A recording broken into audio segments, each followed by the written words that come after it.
Hey guys, I know it's been a while since I've recorded a video, so I finally thought I'd get around to it again. Just been a lot of stuff going on in the last couple of months and just haven't had a time or a chance to actually sit down and record this. I did try once, but about a minute into it, my camera died on me and haven't had a chance since then. So this is the third video in my series of vlogs. This one is entitled Intuition, Introspection and Intergration. So pretty much what I'm going to be talking about is just methods of intuition that I use myself. Introspection, so doing a lot of self-work, so working out a lot of internal issues and also just dealing with the craft within myself, and that leads to the last part, which is integration, so integrating the past into my own life. So intuition, looking at natural gifts, probably I would say the ones that I've noticed over my lifespan would be precog is a gift that kind of runs through my family, especially through my mother's bloodline. So I get a lot more that I'll have prophetic dreaming. So I'll have dreams of future events that will happen, which with all fun dreams you don't tend to remember till right before it happens or right after, so you get that false sense of deja vu that happens. But I think that would be most likely, and also I tend to be able to get a lot of readings off items themselves.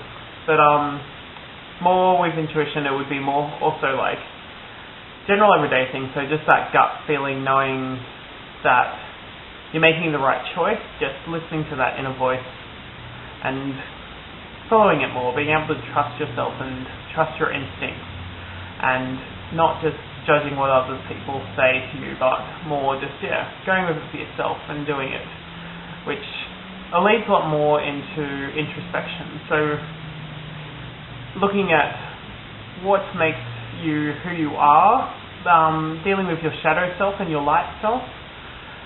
Pretty much, I do a lot of animal work personally, so like my major totems, as I've mentioned before, would be my bear, my owl, and my magpie. I find these are more my light totems. So they're kind of more of a positive totem for me. Where I recently did a lot of work with shadows and the darker aspects of my personality and of my life, and looking at what creatures came up. And after a recent workshop I went to where we looked at shadow totems, I found that the scorpion tended to be my shadow guardian. Looking more at my self-destructive side, so if I get to a point where I'm really happy, I always pick out that situation and look for that aspect in my life that pretty much that's going to bring it all down. So there always has to be a negative aspect, or I'll create something, so I'll tend to poison my life like the scorpion's sting does, and always being on the defensive and everything. But I've done a lot of work recently, and currently I'm communing a lot more with my body, so doing a lot more focusing on putting the right foods into it, being healthier, doing some work like going walking and just trying to be healthier where I can.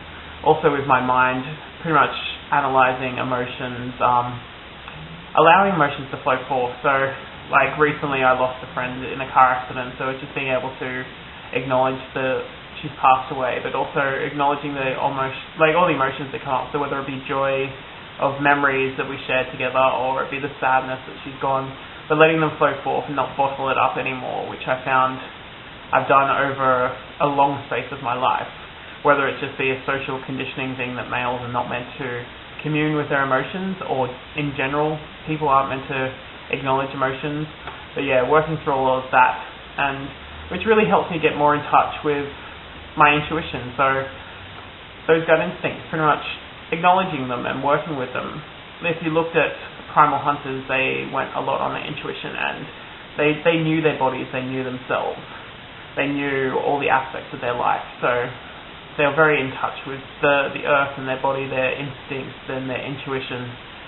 But then the last one we're looking at would be like integration. So integrating your past and practices into your everyday life. So whether it be your workplace, whether it be at home, if you share a house with people that aren't of a pagan persuasion. And it's just, for myself, I'm lucky to have two housemates that are very open-minded to the whole craft. One of them is an ex-coven member, an ex-coven friend. We were both in the same coven together, but I left back in March. But we still live together. Still really good friends, but we're both very open to the craft, and also our other housemate's open to it, but he's not a practitioner right now, or he could be, I'm not too sure exactly, but just at home I don't feel any restrictions with my path. I can practice where I want. I have the whole backyard where I can do rituals at whatever time of night or day I feel. At work, pretty much I'm out as a witch at work. Don't really care, don't hide anything anymore. It's a part of who I am. It's pretty much a major part of my life. And just don't tend to hide anything. Like, they know I read tarot, they know that I'm pagan. Then pretty much my boss loves that, because she'll come and ask me for readings or books on different things, different topics, whether it be like numerology or astrology or just anything, and she'll ask for me to come over for readings and all that. And just talking about events that I've been to, and like recently I went and did a presentation and talk on deity worship at a Day of the God of Goddesses. So Eros being one of my patrons, I talked about my work with him and how I've gone through a lot of self-love issues and trust issues with love, and looking at all of that sort of aspect, and like being able to share and communicate with that with all the people in my life, and just not having to be restricted and hiding who I am. I think being able to be proud of yourself is a very important thing, especially on our path, because the last thing you want to do is have to hide yourself, because you're always going to live in fear if you're hiding, and you won't be able to fully experience anything, and you'll live with regret, and you don't want that. Like, our path is very much about celebration. It's about nature. Like, nature is always around us, and our path is always part of us, so why not embrace it and let it flow forth? Sure, there will be those people that won't like what you do, but it's up to them. It's not their life. It's your life is not their life that they're living. They can't live your life for you. You need to live for yourself. And it's just looking at all that sort of stuff, and I think that's where the integration into your life is very important. Just even if it's little things, if you just wear a pentacle like I do myself, or you might have tokens related to deities or animals that you work with. Could be tattoos that you may have. It just could be certain clothing, or just things you carry around in your bag, or just how you celebrate the Sabbath, or anything pretty much. It's just integrating all aspects of your life. So including, like, the past is not something that you can just cut out of your life. It's a part of it. It's all of it. It's a living, like, everything's a living organism. It's just allowing it all to flow and connect together.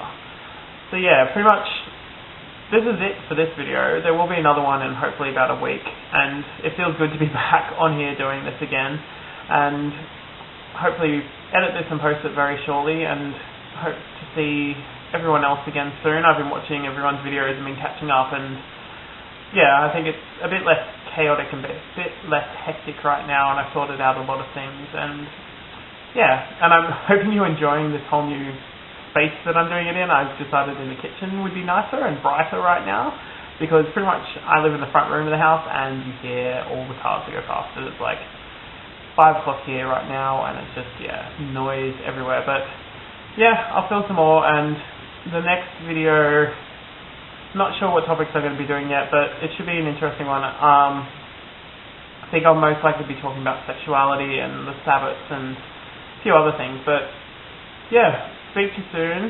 Blessed be.